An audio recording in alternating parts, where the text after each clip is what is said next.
would really like to hear from you, so let's continue this conversation online. There, you can post your thoughts or ideas about tonight's topics and check out resources from this and other Better Living shows.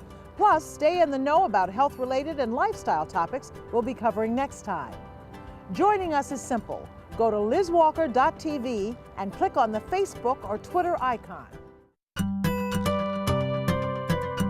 From the day it opened its doors in 1910 through the much ballyhooed 1983 production of Private Lives with Liz Taylor and Richard Burton, the Shubert has always been a leading lady in Boston's theater community. With its imposing chandelier and intimate interior, it always manages to give the audience a little something extra. Since joining the Wang under the umbrella of the City Performing Arts Center, the Shubert has strengthened its ability to offer diverse, high-quality performing arts and arts education. Access at its best. We generally think good health is the result of the right medical treatment and the right medicine. But 21st century healthcare professionals are taking a much broader view of contributing factors. That's why a group of Boston high school students considering healthcare fields are training with local police and actors from Urban Improv in a unique communications project. Everyone, we're going to do a scene here, and we need one of the students here to be a police officer. We need you to step out of the car. Yeah, right now. Yo, come on, yo, let's go. I know the warning. Yo, just step out of the car right now. How does this project with the Urban Improv group work into your overall project working with young people with healthcare? It gives young people an incredible opportunity to be in a space with people that who are in authority, who oftentimes when they have interactions with, they can be really negative. There's a lot of mistrust, there's a lot of history there that has not been addressed. And this is this great context to work on assertive, meaningful communication skills between two groups that sort of historically in Boston really have not been able to talk. Yo, I'm not smoking. I'm not smoking. What time is it right now? Yo, forcing it. What time is it? Oh, you lying to me? No break, you lying to me? No. See why? That's why you be in my face? why I can't Why you stand not be in my those face? I played the officer that had to evacuate a park area because the neighbors complaining. And you got, as I recall, you got really uptight as that officer. Yeah, because last time, like, I remember getting kicked out of an area, the officer came up and he wasn't so friendly. So I was just trying to like see how they would treat it as teens and how I would treat it as an officer. What do you learn from something like that then? Did you learn anything from that experience? Yeah, I learned that teens can be like a little mouthy. I took myself out of school. I'm 16, I don't have to go. I checked out of school, serious.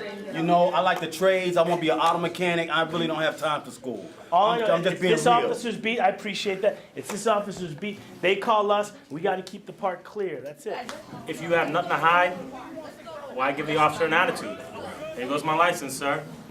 Right. And then I guarantee, we'll look at it, maybe run it, make sure you'll be on your way. Well, what's funny is to give you guys like a little cue on how to like work out the scenario. The first thing we want to do is identify who we're dealing with. Because we always say when we're in uniform, you know who we are, but we don't know who you are. So the first thing you want to do is ask for their license and registration. Most of the time, hardened criminals, they're not going to give you a problem because they may have more to hide. I'm not accusing you. I'm not accusing you. I'm just saying that. Why are you getting loud? I'm not getting loud. I am calm. Okay, well, be calm. I'm calm. Right. You just fit the description. That's all I'm asking for. Description of what? Of a criminal. Oh. All right. I've been able to see how to interact with adults as well, so it's been a good experience. I'm enjoying my time. It's fun. It's very engaging. It's weird to see how like they really view us. Yeah, because like wow, like do I really act like that when it comes to policemen? And then as well as when let's say the youth was acting as a policeman, just seeing like hey, like they were so assertive and like like this is what happens when the youth. So it was like just like I was saying, like just stepping into each other's shoes and kind of just seeing the big picture, I guess. Walk to Sonia if you feel unsafe in your neighborhood. Our health career ambassadors get a lot of technical health information, but then we also bring them to programs like Urban Improv so that they're learning organizing skills, they're learning about new ways to teach using improv theater, they're working with people in different communities like the policing community, like working with their teachers, working with their parents. So they're really understanding this is all connected, this all contributes to long lives for all people. Okay, so you asked the question, does anyone know anything? Let's see how they respond. I don't know how they're going to respond. How you doing? I'm Officer Detective Willis. I'm Jed. Pleased to meet you, sir. There was a shooting in the park. So at my health center, all of the young people I work with have been directly impacted by violence. I have young people who come to me with like 6 buttons in middle school, with 6 buttons on their shirts of people that they've lost. That is unacceptable for someone in middle school to have that many friends who have died from violence.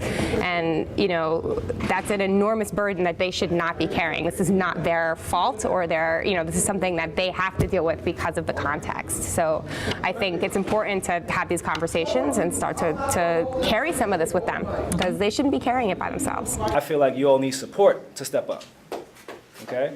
And the support can be from other trusting adults, either in your families, in your schools, in your communities, and also with officers stepping up and helping young folks feel like they will be protected if they do step up. So it was a good experience. It was a good experience. So you think this is worth it for young people to do? Yeah, it's very worth it. It's just fun. The program has great people in it. Like, it's funny. It's like, I think it's something that it should be school-wide. Like, this should be like a subject for the school or something. That workshop with Urban Improv, the police and the high school students, was a lot of fun and a real opportunity for discovery. It's fascinating how everything can change once we see something from the other person's perspective, walk a mile in their shoes. Information alone rarely makes people change their minds, but personal experience often does. Role-playing, like any good approach to inquiry, transforms that information into experience. Add to that the transcendent power of creativity, and it's easy to see how something magical can happen. Day-to-day interactions between young urban youth and police are complicated and can be potentially dangerous. Creative role-playing casts brutally honest experiences into a softer and more thoughtful light, making space for playfulness, even laughter. The students and the authority figures became artists, not only interpreting their beliefs, but also finding new ways to communicate. And that's how we build bridges, heal relationships, and who knows, maybe even make a friend. Art is a gift, and giving in its highest form is love. I'm Liz Walker. Thanks for joining us.